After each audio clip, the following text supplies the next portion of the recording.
లో ట్రిపుల్ ఐటీలో బీటెక్ చేయాలనేది మీ డ్రీమా? అయితే ఇది ఇండియాలో ఒకే ఒక యూనివర్సిటీ వల్ల సాధ్యం. అదే జేకే లక్ష్మీపతి యూనివర్సిటీ. ఇప్పుడే సంప్రదించండి.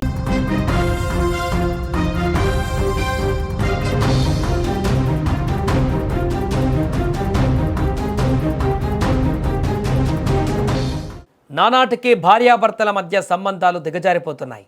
అనుమానం పెనుభూతమైన సంబంధాలను చంపేస్తుంది. చిన్న చిన్న గొడవలు మహమ్మారిలా మారి ప్రాణాలను దహించి వేస్తున్నాయి. తాజాగా విశాఖ జిల్లా భీమిలిలోని వలందపేట గ్రామంలో కూడా ఇలాంటి ఘటన చోటు చేసుకుంది. భార్యాభర్తల మధ్య గొడవల కారణంగా భర్తను చంపేసిందో భార్య. చున్నితో ఉరివేసి స్పృహ తప్పిపడిపోయిందంటూ నాటకమాడింది. తీరా ఆరా తీస్తే నమ్మలేని నిజాలు వెలుగులోకి వచ్చాయి. విశాఖ భీమిలి వలందపేట గ్రామంలో నివాసం ఉండే సూతి తాత నాగమణి భార్యాభర్తలు. వీరికి కొన్నేళ్ల క్రితం వివాహమైంది. మొదట్లో బాగానే ఉన్న తరచూ ఇద్దరి మధ్య గొడవలు జరుగుతుండేవి. ఈ నేపథ్యంలో ఈరోజు కూడా వారి మధ్య చిన్న గొడవ కాస్త చిలికి గాలి దుమారంలా మారింది. దీంతో తీవ్ర ఆగ్రహానికి లోనైనటువంటి భార్య చున్నితో ఉరివేసి భర్తను చంపేసింది. ఇక భర్త చనిపోయాడని నిర్ధారించుకున్న తర్వాత నాగమణికి భయం మొదలైంది. దీంతో కొద్దిసేపు మహానటిలా నాటకమాడింది. వెంటనే సూరి కుటుంబ సభ్యులకు ఫోన్ చేసి సూరి స్పృహ తప్పి పడిపోయాడని ఏడుస్తూ చెప్పింది. దీంతో కుటుంబ సభ్యులు హుటాహుటిన దగ్గరలోని ఆసుపత్రికి తరలించారు. అయితే అప్పటికే సూరి మృతి చెందినట్లుగా డాక్టర్లు నిర్ధారించారు. ఇక సూరి మృతితో భార్య నాగమణిపై కుటుంబ సభ్యులకు అనుమానం వచ్చింది. దీంతో వారి పోలీసులకు ఫిర్యాదు చేయగా పోలీసులు నాగమణిని అరెస్టు చేసి రిమాండ్కు తరలించారు. ప్రస్తుతం దీనిపైన పోలీసులు ఎలాంటి సమాచారం ఇవ్వలేదు.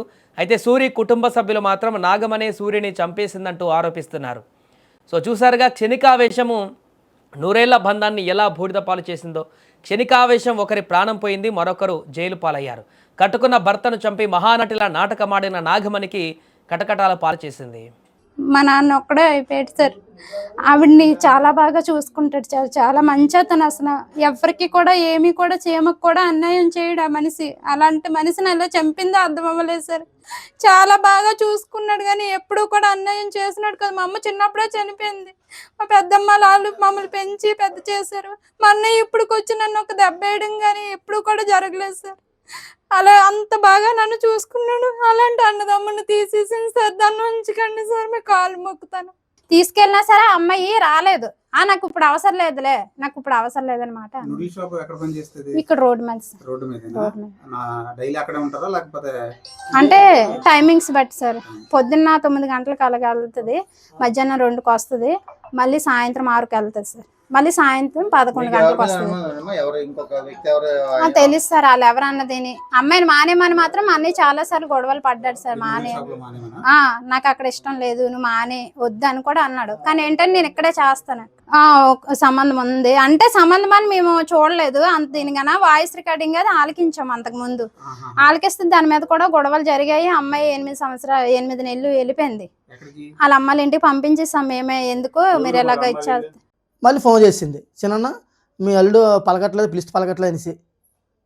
నా కోపం వచ్చి అనేసానండి. నువ్వు ఏడు చేసేటమ్మంటే నేను ఏడు చేసిన మా నాన్నతోడు, మా అమ్మతోడు, ఈతోడు ఆతో అన్నీ ఉట్టేస్తుంది అప్పుడు ఆ పాప. నాకు భయం వేసి అంటే నేను అన్నీ ఫోన్ చేస్తానండి. అన్నీ దగ్గర ఉంటాడు. ఫోన్ చేసిన తర్వాత అండి అంటే అర్జెంట్కి వెళ్ళరు నువ్వు, మీ తమ్ముడు పలకట్లేదు అంటే నేను అప్పుడు బట్టలు వేసుకొని షార్ట్తో ఉన్నానండి. షార్ట్తో ఉండడం వల్ల ఏమి నేను అంటే బట్టలు వేసుకొని వచ్చే టైంకి వాళ్ళు వస్తారండి. అప్పుడు అలా అన్నీ వచ్చి ఉన్నమాట. అప్పటికి ఆడికి స్పృహ చేయట్లేదు. నాకు భయం వేసి మరి ఆటోలు పిలిచామండి. ఆటో ఎవరు రాలేదు, బండి మీద తీసుకెళ్ళిపోయామండి. ఎన్నరేకండి. ఎన్నరేకి అయిన తర్వాత అప్పుడు వాళ్ళు చెప్పారన్నమాట, ఆడి చనిపోయి తీసుకొచ్చారు మీరు అంతవరకు. సరే చెప్పారండి. అప్పుడు చనిపోయారండి, మీరు తీసుకొచ్చా చనిపోయారంటే మరి మాకు తెలియని అనబడికి బోర్ సూర్ తాత అండి, 35 సంవత్సరాలు అండి. మనీ అండి, అలా ఆవిడండి.